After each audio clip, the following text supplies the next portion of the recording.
मूकं करोति वाचालं पङ्गुं लङ्घयते गिरिं यत्कृपातमहं वन्दे परमानन्दमाधवम् शङ्करं शङ्कराचार्यं केशवं बादरायणं सूत्रभाष्यकृतो वन्दे भगवन्तो पुनः पुनः। नारायणसमारम्भां शङ्कराचार्यमध्यम् अस्मदाचार्यपर्यन्तां वन्दे गुरुपरम्पराम्। नारायणं नमस्कृत्यं नरं चैव नरोत्तमं देवीं सरस्वतीं व्यास ततो जयमुदीरये। ॐ विश्वानि देव सवितर्दुरितानि परासुव तन्नयासुव।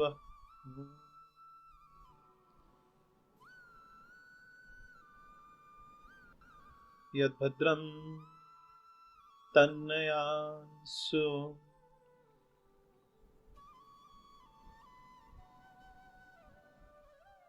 श्रीमद्भागवत अमृत रासायन अतुलनीय है। अतुलनीय है वह आपकी जिज्ञासा, श्रवण निष्ठा, वे आपके सात्विक आध्यात्मिक भागवतीय जागतिक संस्कार, वे संस्कार जो केवल आपके नहीं हैं, वे संस्कार जो पीढ़ियों से आए हैं। आपके पिता, उनके पिता, उनके भी पिता और उनके भी पिता, पीढ़ियों से जो चले आ रहे हैं, वे आध्यात्मिक पुण्यदायी संस्कार जो आपको इस परम कल्याणमय कलिकुलश भंजिनी, कलिताप हारिणी, क्लेश हारिणी, मंगलकारिणी, मोक्ष प्रदा भागवत कथा में इसके श्रवण के लिए आपको लेकर आए। ऐसे उन सत्संस्कारों, आप में बैठे हुए उस ईश्वर को वंदन करते हुए आइए श्रीमद् भागवत कथा के प्रथम दिवस योग में प्रवेश कर। यह कथा केवल सुनने वाले को मोक्ष नहीं देती है, ये ध्यान रखिएगा। यह कथा केवल सुनने वाले को मोक्ष नहीं देती, अपितु सुनाने वाले को भी उतनी ही श्रद्धा से, उतने ही प्रेम से मोक्ष प्रदान करती है, उसको भी सद्गति देती है। ऐसा कहा जाए कि यह कथा कोई ठीक से पूरी सुना पाया हो आज तक, इदम इत्थम न आस्ते, ये इतनी ही है ऐसा नहीं कहा जा सकता। ये केवल इतनी है ऐसा नहीं कहा जा सकता। ये भागवती, ये गंगा है, ये तो अनंत काल से चली आ रही है और अनंत काल तक चलती रहेगी। पूरा जिसे कोई भी नहीं बता पाया, उसे मैं जितना जैसा भी सुना समझा अपने आचार्यों से और कथा के मर्मज्ञों से, मैं जितना भी सुन पाया हूं, उसे मेरी छोटी सी बुद्धि ने जितना ग्रहण किया, केवल उतना ही आज आपको सुनाने बैठा। ऐसा बिल्कुल भी नहीं है कि मैं इस कथा का पूरा सार जानता हूं, कोई भी नहीं जानता। इसके पहले वक्ता ब्रह्मा रहे हैं,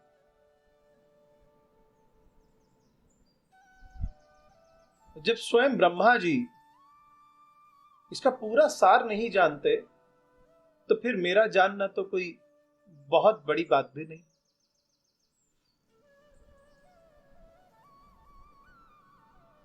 पूरा इसे कोई नहीं गा सकता, न कोई गा पाया है।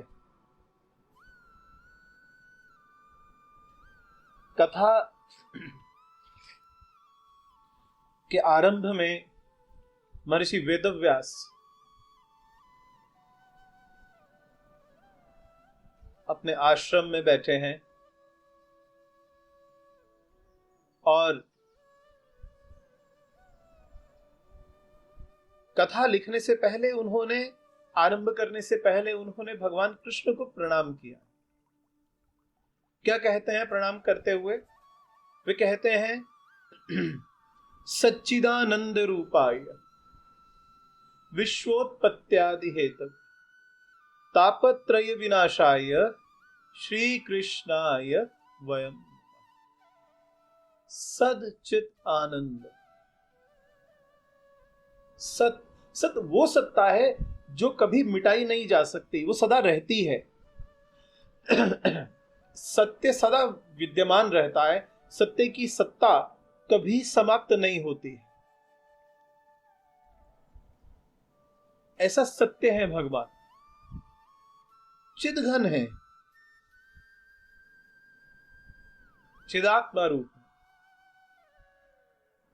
आनंद, सच्चिदानंद, आनंदो वै ब्रह्म। ब्रह्म आनंद है। जहां स्थिर आनंद की, चिरस्थायी आनंद की प्राप्ति हो, वह स्थान ब्रह्म का स्थान है। तो सच्चिदानंद रूपाय विश्वोत्पत्त्यादि हेतु, अब विश्व की उत्पत्ति, स्थिति और संहार तीनों के कारण है भगवान। तो उनके कारण विश्वोत्पत्त्यादि हेतु तापत्रय विनाशाय, एक साथ तीनों तापों का जो विनाश कर सके, आदि दैविक, आदि भौतिक, आध्यात्मिक, तीनों ताप जो है, जो एक अवस्था से, एक प्रकार से जब शांत हो, उसका नाम भागवत है। वही भगवान श्री कृष्ण का वांगमय स्वरूप है। तो फिर वो आगे कहते हैं श्री कृष्णाय वयम नुमः। अब वेदव्यास एक हैं, तो वयम नुमः ऐसा क्यों? ये जो भारतीय संस्कृति है, ये संस्कृति परिवारवाद की संस्कृति है। ये अपनों को मिलाती है। ये ऐसी संस्कृति है जो बताती है आप सब में मेरा परिवार है, वसुधैव कुटुंबकम। तो ये क्या संस्कृति हुई? वसुधैव कुटुंबकम। और जो पाश्चात्य जगत, जो बाह्य जगत की संस्कृति है, वह क्या संस्कृति है? सारा विश्व एक बड़ा बाजार है। हम संभावनाएं प्रेम और संबंधों की देख रहे हैं, वो संभावनाएं व्यापार की देख रहे हैं। किसको क्या बेचा जा सकता है, किससे क्या पाया जा सकता है, किस सभ्यता, संस्कृति, देश, काल, परिस्थिति का अधिक दोहन किया जा सके, ऐसी संस्कृति है। तो वह बाजारवाद की संस्कृति है। किंतु हमें हमारे ऋषियों ने जो संस्कृति दी है, वो है परिवारवाद की। तो इसलिए श्री कृष्णाय वयम नुमः, हम भगवान श्री कृष्ण को प्रणाम कर, हम सब प्रणाम कर।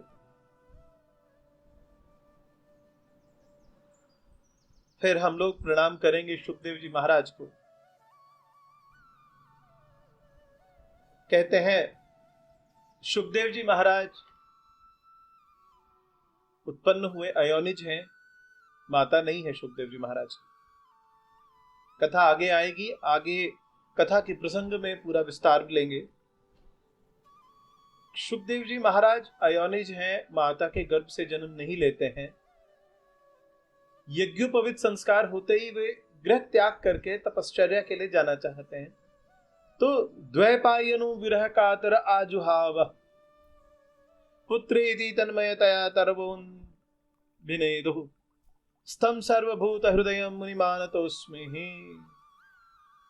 पुत्र के पीछे भाग रहे हो, ऐसे पुत्र जिसके पीछे वेदव्यास रूपी उनका पिता हा पुत्र करके भाग रहा हो, अर्थात वेदव्यास के भी मोह को भंग करने वाले ऐसे सुखदेव जी महाराज, हम उन सबको प्रणाम करते हैं। ये जो कथा के मोती है ना, ये कथा यों ही नहीं सुननी चाहिए, यों ही नहीं बस एक कोई कहने वाला आकर बैठ गया, एक व्यवस्था जम गई और हम बहुत से सुनने वाले आकर बैठ गए और हम लोगों ने एक कथा सुनी, एक कथा कही और बस। नहीं, ऐसा नहीं। कथा के श्रवण की एक भिन्न विधि है, हम उसकी बात करेंगे, किंतु कथा की विधि से पहले भी जब आप कथा की बात करें, आपने जिज्ञासा होनी चाहिए, याचना की जानी चाहिए कथा की। ईश्वर से याचना कीजिए कि अज्ञान ध्वांत विध्वंस कोटि सूर्य समप्रभम सूताख्या ही कथा सारम मम कर्ण रसायनम। शौनक जी कहते हैं कि अज्ञान ध्वांत विध्वंस कोटि सूर्य समप्रभम, कि मेरे अज्ञान को विध्वंस करने के लिए आप जो यहां बैठे हैं, जिनका प्रकाश कोटि सूर्यों के बराबर है, सूताख्या ही कथा सारम मम कर्ण रसा। अरे महाराज, आप सूत के नाम से, सूत जी के नाम से आप विख्यात हैं। आप हमारे कानों के लिए अमृत रासायन रूपी सार गर्भित उस कथा को कहिए जिस कथा से हम लोगों को मुक्ति प्राप्त हो सके। ज्ञान भक्ति ज्ञान विरागाप्तो विवेको वर्धते महान माया मोह निसारश्च वैष्णव क्रियते कथम। आसुरी भाव को भी जो पीछे छोड़ दें, हमें जो किंचित तामसी तमोगुणी भाव है, जो कोई रजोगुण रह गया है, उन सबको त्याग कर हम सत्वगुण की शरण में चले जाएं। ईश्वर की प्रीति प्राप्ति हो जाए, हम ईश्वर की सन्निधि हो जाए। अच्छा, मोक्ष बहुत से लोग कहते हैं मृत्यु के बाद प्राप्त हो, ऐसा नहीं। मोक्ष की स्थिति कैसी है कि मन एवं मनुष्यानाम कारणम बंध मोक्ष। जो मन है, हृदय है, इसके विचार आपके मोक्ष और बंधन के कारण है। आप संसार में रह रहे हैं, संसार असार लग रहा है, आप संसार में रत नहीं हो रहे हैं, उसमें बहे नहीं जा रहे हैं, तो ये आपके लिए मुक्ति का, मोक्ष का मार्ग है। और यदि संसार आप में रह रहा है, आप संसार को ही सार समझकर संसार में बैठे हैं, कैसे? जैसे एक व्यक्ति विरक्त भाव से सभी भोगों को भोगता है, सभी कार्य करता है और ईश्वर को समर्पित कर देता है, तुभ्यम समर्पयामि इदम न मम, ये मेरा नहीं। घर में भोग आया, प्रसाद आया, कुछ फल आए, मिठाई आई, और जो चीजें आई वो सब वस्तुएं भगवान के श्री चरणों में स्थापित कर दी, वहां व्यवस्थित करके भगवान को कहा, प्रभु सब आप ही का दिया है, आप ही के लिए, आप ही हैं। ब्रह्मार्पणम ब्रह्म हविर ब्रह्माग्नो ब्रह्मणाहुतम, ये ब्रह्म को अर्पण है, ब्रह्म ही जिसको अर्पण है वो कौन है? वो ब्रह्म है। अच्छा, हवि यज्ञ में आहूत की जाने वाली सामग्री, वह कौन है? वह भी ब्रह्म है। और जिसमें आहूत की जा रही है वह अग्नि, वह भी ब्रह्म है। और जो क्रिया हो रही है आहुति की और उसको स्वीकार कर भस्मीभूत करने की, वह भी ब्रह्म है। ब्रह्मार्पणम ब्रह्महविर ब्रह्माग्नो ब्रह्मणाहुतम। अच्छा, अब कार्य क्या सिद्ध कर रही है ये सारी क्रिया? ब्रह्मैव तेन गंतव्यम, ब्रह्म की तरफ जाने के लिए, ब्रह्म की ओर जाने के लिए। किस कारण? ब्रह्म कर्म समाधिनः, परमेश्वर का वह कार्य जो लीला इस भूमंडल पर और ऐसे अनेक पृथ्वियों पर जो विस्तारित प्रभु की, वह लीला यहीं चलती रहे, भगवान की प्रीति प्रसन्नता यहीं बनती रहे, उसके लिए ब्रह्म कर्म समाधि ना, उस प्रकार के कर्म को प्राप्त हो जाए। अनेकों ब्रह्मांड, अनेकों ब्रह्मांड।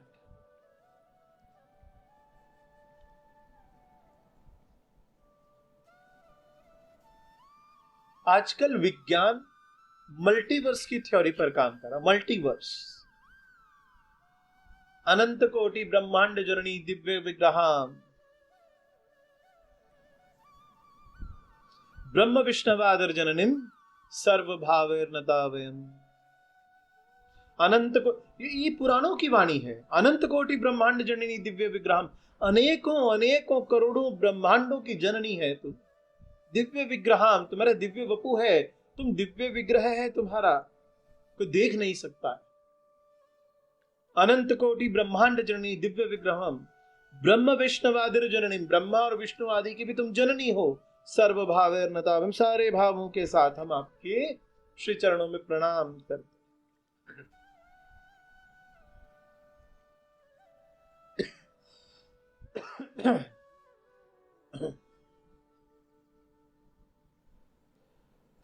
ये जो हमारा सनातन धर्म है ना, ये सनातन धर्म केवल धर्म नहीं, ये सनातन ही केवल एक धर्म है।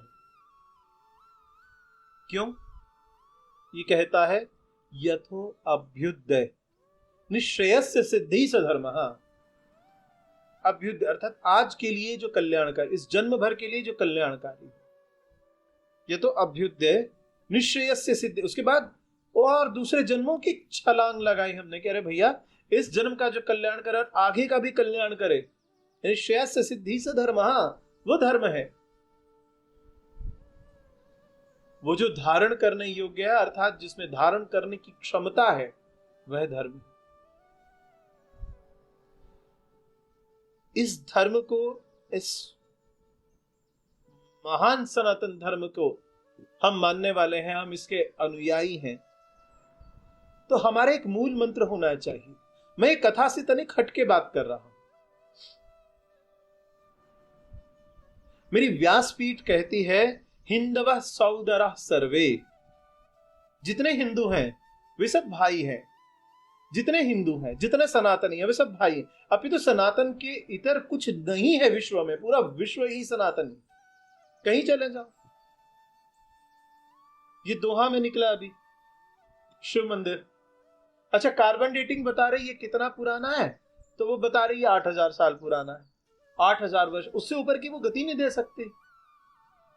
कार्बन डेटिंग बता रही है 8000 वर्ष से अधिक पुराना हो सकता है, और बाकी सभ्यताएं तो 2500 3000 वर्ष पुरानी, 3500 वर्ष पुरानी। सोचिए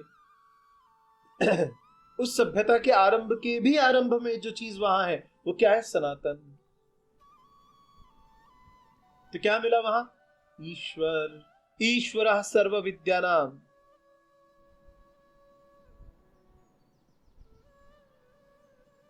समझ रहे हैं? ईश्वरः सर्वदेवानाम। और ये यूं कहे ईश्वरः सर्वभूतानाम, साक्षात महादेव प्रकट हो रहे हैं। अब बात अमेरिका की करें तो भैया अमेरिका के ऑरेगन बेसिन में अमेरिकन एयरफोर्स के एक पायलट को, फाइटर पायलट को सन 2008 में, वर्ष 2008 में एक उड़ान के समय उसको ध्यान आया कि नीचे कुछ आकृति बनी है। वो क्या आकृति है? जो वहां ऊपर आकाश में एक फाइटर पायलट को दिखाई दे रही, कितनी बड़ी होगी वो आकृति? सोच सकते हैं कितनी बड़ी होगी वो आकृति? 20 मील बाय 20 मील।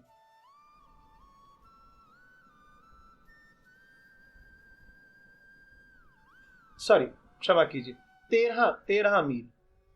13 मील लंबी और 13 मील चौड़ी एक वर्गाकार क्षेत्र में। 13 मील माने लगभग 20 किलोमीटर। तो 13 मील 20 किलोमीटर लंबा, 20 किलोमीटर चौड़ा एक श्री यंत्र प्राप्त हुआ, और जटिलतम यंत्रों में एक श्री यंत्र माना जाता है। यंत्र राज है, महायंत्र है। और कहते हैं कि इतना बड़ा सीधी रेखाओं में कहीं किसी कोण में त्रुटि नहीं, किसी मेखला में त्रुटि नहीं, पुष्पों की पंखुड़ियों में त्रुटि नहीं। 3 इंच चौड़ी और 3 इंच गहरी मेखला अर्थात रेखा बनाई गई है।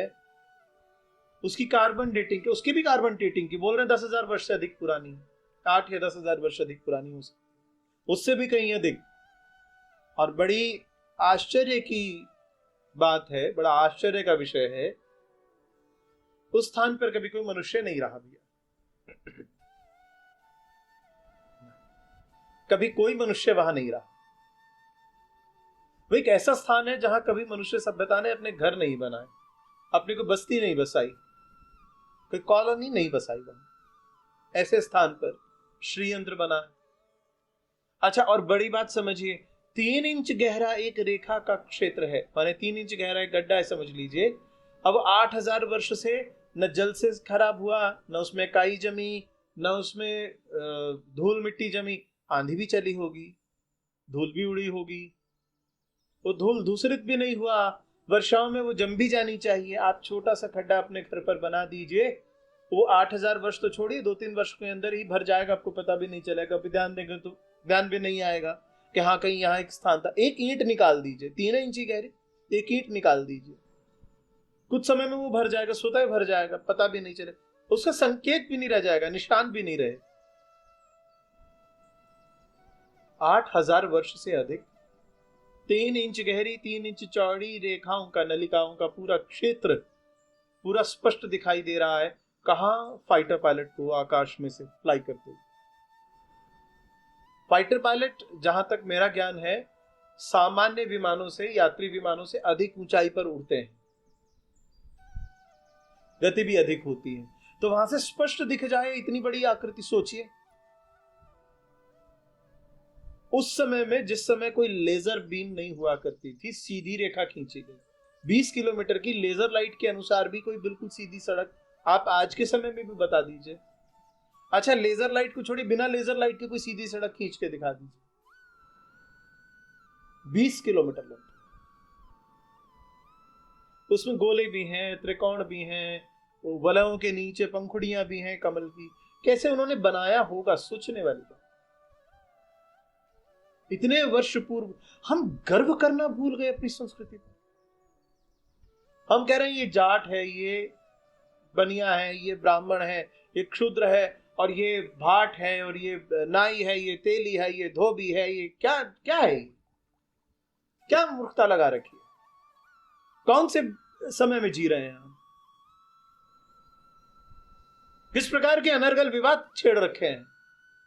समय हिंदुओं के इकट्ठा होने का कि जातियों में बट जाने का है?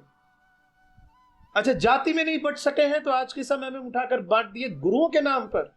तेरा वो गुरु तो तू उसके स्थान पर चला जा, मेरा ये गुरु तो मैं इसके स्थान। अच्छा, ये गुरु बड़ा, ये गुरु छोटा, इसमें लड़ रहे। आपको आपस में संघर्ष करने का केवल एक बहाना चाहिए, कोई योग युक्ति लगा लीजिए कि भैया अपने आप कुछ लड़ना है। भैया हिंदू सहोदरा सर्वे, यदि बचना है तो ध्यान दीजिए, हिंदू सब सहोदर हैं। और वैसे तो सभी अच्युत गोत्रीय हैं, सभी के सभी। नारायण से सृष्टि से आरंभ हुई है, नारायण बीज है हमारा, तो अच्युत गोत्रीय सृष्टि है, पूरी सृष्टि अच्युत गोत्रीय है। आप भी मैं भी, कौन जाति किसकी माता कौन पिता न पता हो, सब अच्युत गोत्र, नारायण से आरंभ हुई सृष्टि है। वो नारायण, वो श्रीमद् भागवत के मूल। कौन किसके लिए भैया? आज का समय वह समय है जिस समय में आपको केवल एक बात माननी है कि हम सब का मूल एक है, वो नारायण अच्युत गोत्रीय है। अच्छा, फिर जिस किसी को अपना गोत्र न पता हो, वैसे तो अच्युत गोत्र ले सकता है, किंतु अच्युत के बाद काश्यप की सृष्टि है, कश्यप ऋषि की सृष्टि है। सब देवदानव सब दैत्य आदि कहां से आए? कश्यप ऋषि से। दिति अदिति, दो माताओं ने, और कद्रु, इन सब ने सारी सृष्टि कर दी, है ना? यही दिति और अदिति का सारा खेल। दिति से दैत्य हुए, अदिति से आदित्य हुए, अर्थात देवता हुए। किसी को अपना गोत्र ना पता हो, चाहे आप चाहे मैं, कोई भी हो, कश्यप गोत्र लगा लीजिए, आपका काम बन गया। तो आप अच्युत गोत्र लगाइए, आप कश्यप गोत्र लगाइए। ऋषि प्रदत्त गोत्र किसी को प्राप्त है, गर्ग, अंगिरस, अंगिरा, पुलह, पुलत्स, वत्स, जिसको पता है वह अपना गोत्र लगाए। यदि नहीं लगा सकते हैं तो भैया फिर ये नारायण गोत्र लगा लीजिए ना, अच्युत। अच्युत और मूल रूप से कश्यप, कश्यप गोत्र। ध्यान दीजिए, मेरी विनती है आपसे सभी से कि भैया टूटना नहीं है, हमें बटना नहीं है। बट करके कोई कुछ नहीं ले पाया। तो न हिंदू पतितो भवेत, कोई हिंदू पतित है ही नहीं, कोई भी हिंदू है वो पतित ही नहीं है, कैसे हो जाएगा पतित? भाई जब सभी नारायण है, सभी, अच्छा वेद क्या कहता है? अहम ब्रह्मास्मि, मैं ब्रह्म हूं। और ये जो मेरे अंदर का मैं है, ये कौन है? ये स्वयं नारायण, आत्मा। आत्मनः जायते, ये जो मेरी आत्मा है यही तो मैं हूं। और ये जो मैं हूं, मैं, ये सब आप में भी विद्यमान है। अपने आप को प्रत्येक प्राणी मैं बोलता है, भाषा कोई भी हो। अच्छा आप और मैं, केवल मैं ही नहीं, आप दोनों, हम दोनों शिव भी हैं। कैसे?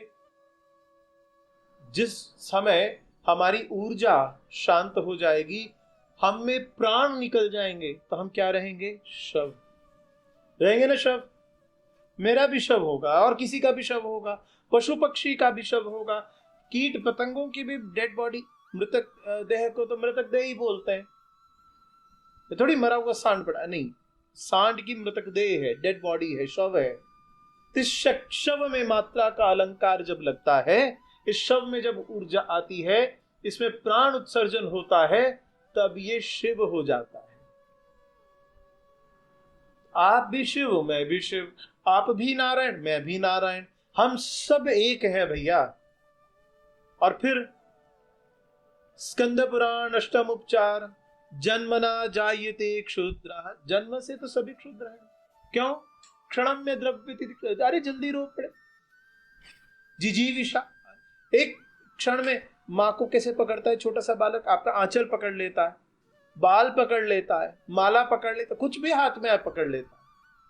यद्यपि उसमें न तो इतनी शक्ति है कि उसे पकड़ करके अपने आप को बचा पाए, संभवतः उसको उतना भी नहीं ध्यान होता है कि जो चीज वो पकड़ रहा है वो भी इतनी दृढ़ है कि वो उसको अवलंब दे पाए, सहारा दे पाए। फिर भी तो वह क्षुद्र है। जो तनिक सा भय प्राप्त होने पर, व्याप्त होने पर भयाक्रांत हो जाए, डर जाए, वह क्षुद्र है। जाति तो हमारी मनुष्य जाति है, मनुष्य है तो मनुष्य है। मनु महाराज की संतान है तो मनुष्य है, मानव है, मनुष्य है, मनुष्य। अच्छा मैन शब्द भी तो उसी से ही बना है, मनु से ही। मूल पांडुलिपि को अंग्रेजी में क्या कहेंगे? मैन्यूस्क्रिप्ट, मनुस्मृति। ध्यान दिया कभी आप? 650 वर्ष के युद्ध के बाद, संघर्ष के बाद राम मंदिर बन रहा है। मैं देखता हूं जितना उत्साह होना चाहिए था, कदाचित उतना उत्साह दिख नहीं रहा है हमें। अरे प्रतिदिन दीपावली होनी चाहिए थी, भगवान राम का मंदिर बन रहा है, कोई छोटी बात है? हमारे राम, प्रभु राम का मंदिर बन रहा है,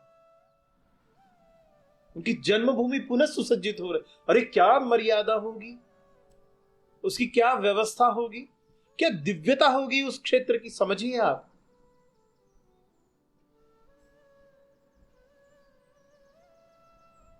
प्रिय सज्जनों, मेरे बंधुओं, हमारी भाव शून्यता इस अवस्था में क्यों पहुंच रही है, हमें ध्यान देना पड़ेगा। हमारा भाई, हमारा हिंदू कोई, पर हिंदू को छोड़िए, कई घरों में तो ऐसी समस्या हो गई है कि भाई भाई का शत्रु होगा। दो भाई आपस में नहीं टिक पा रहे हैं, 4 भाई हैं, 3 भाई हैं, माता पिता की दुर्गति, भाइयों के बीच में क्लेश, ये घर की अवस्था है। बांधवों, बंधुओं, सज्जनों, प्रियजनों, पुरजनों, मित्रों, आप सब मेरे आत्मीय जनों, आपसे प्रार्थना है भैया, अपनी संस्कृति को सहेजना आरंभ कीजिए, नहीं तो बालकों को दे नहीं पाएंगे ये संस्कृति। बालकों को अपनी विरासत, जिसे आप बोलते हैं, अपनी परंपरा, अपना गौरव, आज यदि हमने उसे नष्ट कर दिया, उदासीन होकर के उसे नष्ट कर दिया, तो फिर आने वाली पीढ़ियां हम लोगों पर आक्षेप धरेंगी कि भैया आप संभाल नहीं पाए। क्योंकि आप और हम उन पूर्वजों की संतानें हैं, उन पूर्वजों की संतानें हैं जिन्होंने पूर्व काल में मुगलों की और अंग्रेज आताताइयों के अत्याचारों से अपनी परंपरा, अपनी सभ्यता को सुरक्षित रखा। ध्यान रखिए इस चीज का। और मेरा उपदेश भी है, मेरा आग्रह भी है, मेरी आज्ञा भी है, मेरी विनय भी है। मम दीक्षा हिंदू रक्षा। आपकी और मेरी जो दीक्षा होनी चाहिए ना, वह दीक्षा हिंदू रक्षा होनी चाहिए।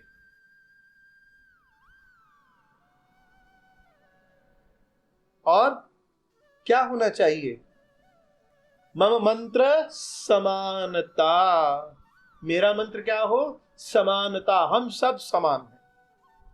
अरे भैया, ऊंच नीच किसके पास देखोगे?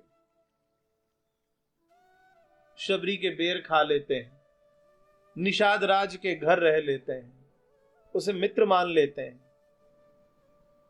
भीलों से मित्रता करते हैं, प्रेम लेते हैं, प्रेम देते हैं।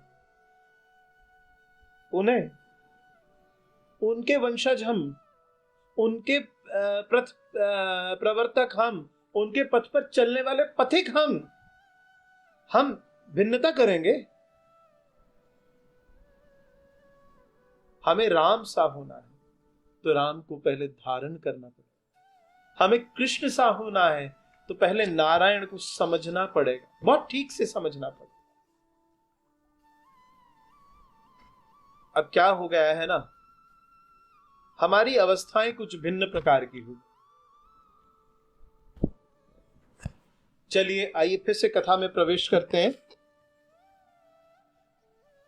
सूत जी कहते हैं, प्रीति शानक चित्ते ते ये तो वचमी विचार्य च सर्व सिद्धांत निष्पन्न संसार भयनाशनम। जो संसार के भय का नाश करे ऐसा साधन बताता हूं। अब फिर कैसे? सावधानतया सुनो। अरे सावधान होकर सुनो, ऐसे नहीं, सावधान होकर के। ये क्या मरे मराए से, झुके हुए से पहले ही गिरे पड़े से। क्यों? सावधानतया, सावधान होकर के बैठो, मेरुदंड सीधा हो, आत्मा सीधी हो, अंदर से सुनने का प्रयास कर, भीतर से। क्या है इसे? क्यों? सीधे बैठने की शक्ति नहीं है, शरीर इतना खराब हो गया अभी से, सीधे नहीं बैठ सकते हम। हमें अवलंब लेना है, हमें झुके रहना है। क्या गिरे गिराए बैठे? उठिए, हुंकार भरिए और ध्यान रखिए। काल व्याल मुख ग्रास संसार सत्रास निर्णास हेतु। क्या है ये? काल व्याल मुख ग्रास। हम सर्प के मुंह में बैठे। कैसे सर्प? काल, यम, बड़ा भयंकर, बड़ा भारी नाम। काल व्याल मुख ग्रास संसार निर्णास है, संसार सत्रास। क्या? संसार सत्रास।